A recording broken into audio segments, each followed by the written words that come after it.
Welcome to Thought Leaders, featuring interviews with some of the best minds in the industry. Today's special guest is popular platform speaker, software vendor, and best-selling author, Curtis Cloak.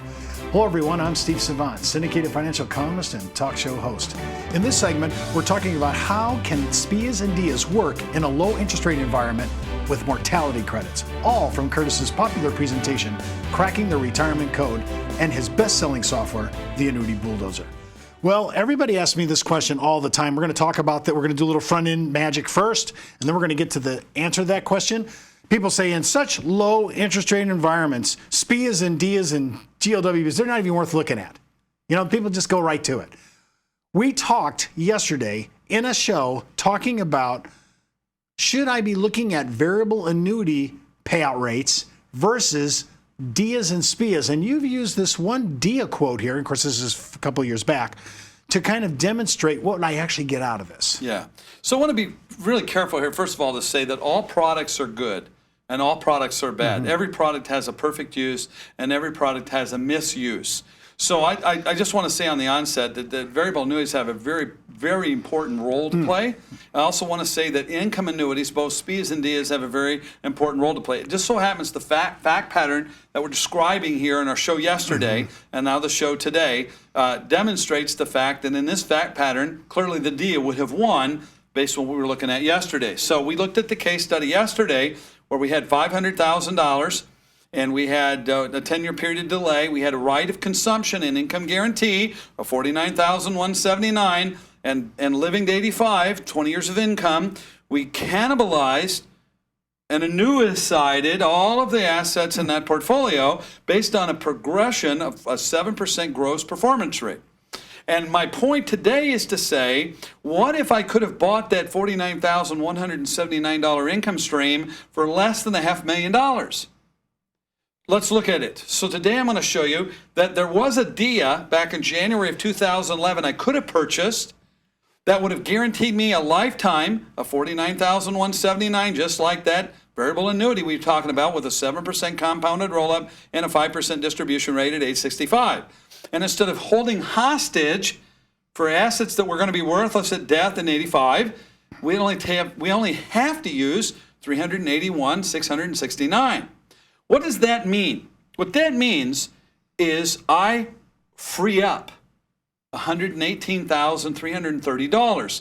So let's think about that variable annuity example that I just described and we saw yesterday's show.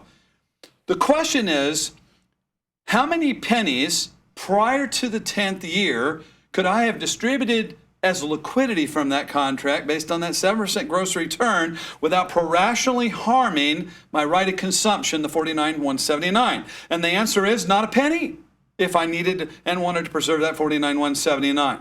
And when I get to the place where I turn the income guarantee on, $49,179, how many pennies above $49,179 can I take without prorationally risking my right of consumption? The answer again is zero. In this case now, I have freed up $118,330 of real free liquidity, discretionary dollars. And if I use the same 7% gross return illustrated in my variable annuity example yesterday, in this example, and I say, look, if I invest the 118 for the 10 years of deferral, and for the 20 years of income before age 85, I charge my client a 1% asset fee for managing the assets, and they generate net of that 6% over that 30-year time frame.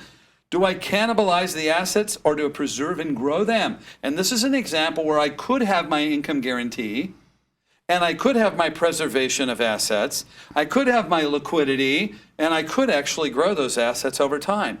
In this fact pattern, there's certainly an option where I could have my cake and eat it too. Now, I also talked yesterday about the implied yield at 3.6. Well, when I use the same test of say, what would the implied yield on the IRR be based on 381 instead of 500 to get the same income, same duration, not even counting the 679 left at the end of the day? And what the answer was? 5.2. Big difference in terms of what the pure performance would have been as an implied projective yield when I discount the cost of buying the income and I free the hostages for liquidity and growth. Well, you know, when we're thinking about DIAs, SPIAs, GLWBs. I almost make me want to go before I to pull the trigger on my variable annuity or my index annuity. I need to go all of them. What's the SPIA? What's the DIA? What's the GLWB inside the variable or the index? I need to put this all out on the table before I even pull the trigger. Need to test the math and science. Sometimes they'll all win. Sometimes they'll all lose. The difference between a SPIA and a DIA, because it's, SPIAs are known, GLWBs known, DIAs less known. It's just real simple. SPIAs start with before 13 months. DIAs start after 13 months. That's a very simple thing to consider. But once I understand the key elements of the SPIA and the DIA in terms of start date, let's talk about what the key elements or the benefits are that make them, in this fact pattern, so powerful. First of all, I have no fee drag. Unlike a variable annuity, it has large fees. I have a zero fee drag. It's a spread product.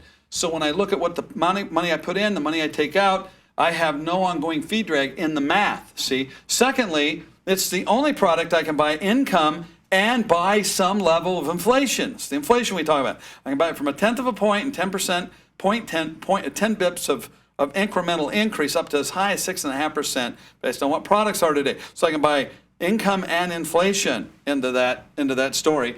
And then lastly, or not lastly, but number 3 is I have a different order of tax.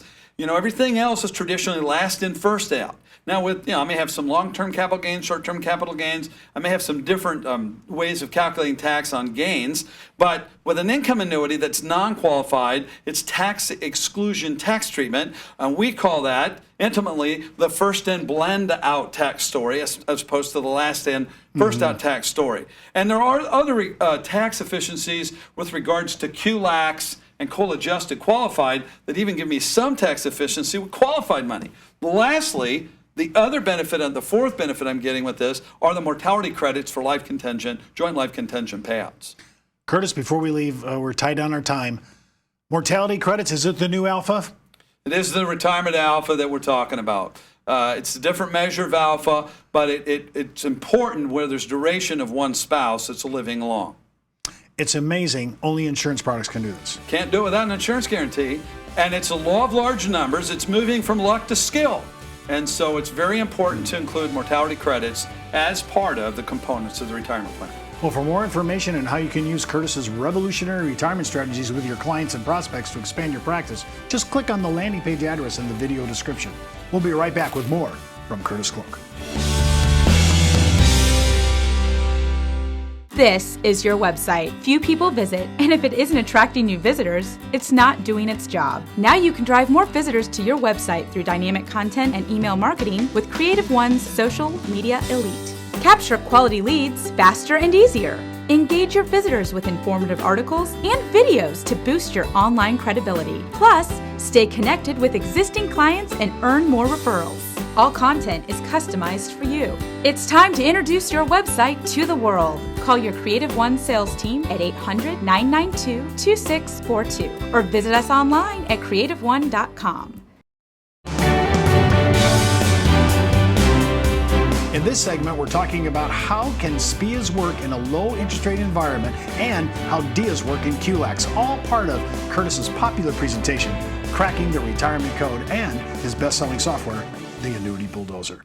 Well, we're talking about DIAs in QLACs, SPIAs in low interest rates, and in the first segment, we talked about mortality credits, the secret sauce of annuities, especially when you're talking about lifetime income you can't outlive from GLWB, whether it's GLWBs, SPIAs, and DIAs. So walk me through the basics of annuities, and let's just really touch on QLAC just to make sure everybody understands why we're talking about it. So, annuities, there's so many different types of annuities, and they're not even broadly defined on this slide. This is a very generic slide, though it looks a little complicated. So on the left, on the left-hand side, we've got deferred annuities, savings and accumulation annuity type vehicles. They're deferred annuitization if they're annuitized at all. They're the variable annuity type, the indexed, fixed indexed annuities, the multi-year guarantee annuities, the traditional annuities that exist in all different forms and fashions. Now, all three of these types of deferred savings accumulation types of annuities generally offer or could offer some sort of an income benefit rider. Could be GLWB, GMWB, GMIB, all different names that we've associated with this. Two different kinds of riders, by the way. GMIB and GLWB are very, very different. But these are one type of annuity camp, if you will. And the other camp would be income annuities. Now, there is a deferred type of income annuity, but we're talking about traditional annuities and pension annuities. Those that can be immediately annuitized or those that can be annuitized much later. But they're very different because they still fall in the camp of income annuities. So let's talk about immediate annuities, or what we all know as SPIAs. We know that they start with less than 12 months or 12 months. And we also know that they can be bought as a period certain contract. I can buy a 5-year period certain, 10-year period certain. I can buy them as a life contingent. I can buy them as a joint life contingent. I can buy them life with period certain, life with installment refund, life with cash refund, and a whole lot of different combinations in between. And everything I've ever understood about an immediate income annuity, and here's the confusion, I'm going to talk about deferred income annuity now. The same model of payouts, elections that I make with immediate income annuity, I can make the same payout options with a deferred income annuity. In other words, most of the time in the academic circles and talking about DIAs and the word longevity come in the same conversation, and it's given a tremendously bad understanding of what deferred income annuities are. They're as flexible as SPIA. It's not true that they go hand in hand with longevity, because you can literally, and for the first 10 years, I did DIAs that were nothing but period certain ladders, which I called synthetic bonds. And so I could buy period certain ladder DIAs that coordinate with a period certain ladder SPIA. I then can do joint life with all the different varieties I described that create longevity credits. This one does not create longevity credit. This one does. I can ladder the two together, as a matter of fact. This becomes what I call mortality or longevity bonds, right? We've got a name for that.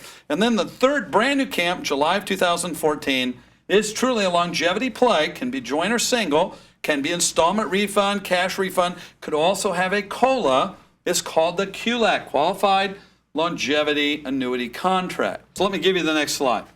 This is a little bit broader view. We're using an example of a 55-year-old female purchasing a $100,000 income annuity based on single life cash refund. And if you're buying a SPIA that starts within a year, we're at $5,200 at 55 years of age, starting right away. If we buy a deferred income annuity that delays more than a year, at age 65, $9,000 a year. If we turn that on, don't turn that on and delay it until 75, 18,600, 49,200 at 85, and almost $250,000, 95. You're telling me that 1 year difference made that difference? Big. That's a 10-year difference. Oh, 10 years. It's a 10-year difference. Now let's go to the DIA that can actually be an IRA, qualified money, where I'm delaying at least a year. I'm going to 70.5. At 70.5, that's $12,600. And if I do the QLAC, I can literally delay both my RMDs and taxes on that portion of my qualified and RMDs. I can delay it all the way to a max of age 85. I could have the flexibility starting as early as 72 once I've established the QLAC asset base. So there's a lot of different types of income annuities that exist. Now, Curtis, with the introduction of QLAC, this has made a big game changer, especially for upper middle class clients who want to defer. I mean, well, maybe others, but I'm just saying, how much as an advisor should I be looking at all my retirement plans because of this new introduction of QLAC? Well, I'll tell you what, it's a game changer, and I think you have to go back and look at every case, whether they're yet to retire and you thought you knew the math, or whether they've already retired. Because understand, a QLAC isn't something that you just buy at 60 or 65 or 70. A QLAC in certain fact patterns could be something that you do at 76. 73, 72. There may be other reasons. So now, obviously, if somebody's beyond age 85, you would never consider a QLAC anymore. But there are some patterns that you might not see as on the radar that you should look at. And I will tell you that the linear math that's being done to test QLAC on the face initially is being suggested. I don't see any value to the QLAC. But when you go much more dynamically, when you're calculating dynamic tax, dynamic fee drag, and interpolated inflation, and you understand what all the tools will do, both insurance side and investment side, bringing them together, we're finding some tremendously different product allocations that we should be focusing on after QLAC than before QLAC. So it now forces every one of us to say, have we really done the best that we can now that there's a new kid on the block, new kid in town? So. Well, this could change a client's map big time. Big time. And talk about saving money on taxes on the RMD issue alone. That could be worth doing it just on that issue. Well, there's two really big issues that we're seeing that's fact patterns that make a difference. It's those clients where when you do the retirement plan and you got enough income and you've inflated it, whatever the essential inflation is that you choose to pick, if the RMDs, once they kick on at 70.5, cause your flow to be greater than your gap that's demanding, your standard of lifestyle, even gross of tax, the first thing the QLAC does is it allows you to get closer to the gap or be in full control of the gap, no taxes on those excess RMDs up to 15 years down the road. The second thing it does as our distribution rates, as we inflate our income over time, tends to cause that piggy tail to go way up on distribution rates at the end. The second benefit is it pushes that tail back down to lower distribution rates because I'm buying a really protracted high distribution rate on that QLAC later. So there's two really obvious benefits where the fact pattern really fits. Wow. Well, for more information on how you can use Curtis's revolutionary retirement strategy with your clients and prospects to help you build out your business, just click on the landing page address in the video description. And for more information on our shows, seminars, and workshops, just follow us out on social media or visit our homepage. I'm Steve Savant. We'll see you next time on Thought Leaders. And remember, keep thinking outside the box.